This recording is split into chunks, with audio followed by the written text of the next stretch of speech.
முஸ்லிம்களையும் சேர்ந்து தொட்டிக் கொண்டிருக்கிற மிக மோசமான பழக்கம் வெட்டிங் டேக்களும் பர்த்டே செலிப்ரேஷன்களும். அதிகபட்சமாக பிறந்த நாளை நினைவு கூறுவதாக இருந்தால் நோன்பு வைத்து நீண்ட ஆயுளுக்கு துவா செய்யலாம். தேவைப்பட்டால் ஏழை எளியவர்களுக்கு உணவு கொடுக்கலாம். இவர்கள் பிறந்த பிறை கணக்கை எல்லாம் விட்டுவிட்டு ஆங்கில காலண்டர் கணக்கில் ஒரு தேதியை வைத்து முதலிலே அதில் பிறந்தார்கள் என்பதை தவறு. பிறை கணக்கின்படி அவர்கள் அந்த காலண்டர் தேதிப்படி பிறக்கவில்லை.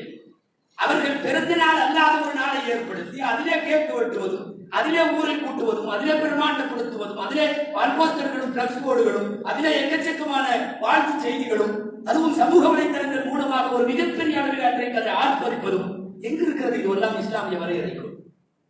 கணவனும் மனைவியும் மௌத்தா போகிறவரை கணவன் மனைவி, இதில் எங்க வந்தது வெட்டிங் டே? எங்காவது அதற்கான துணியாவது நம்முடைய மார்க்கத்தில் சம்பந்தம் உண்டா? மார்க்கப்படி ஒழுகிறேன் என்ற பெயராலே 5 வேளை தொழுகிறவனும் சேர்த்து செய்கிறான் வெட்டிங் டே.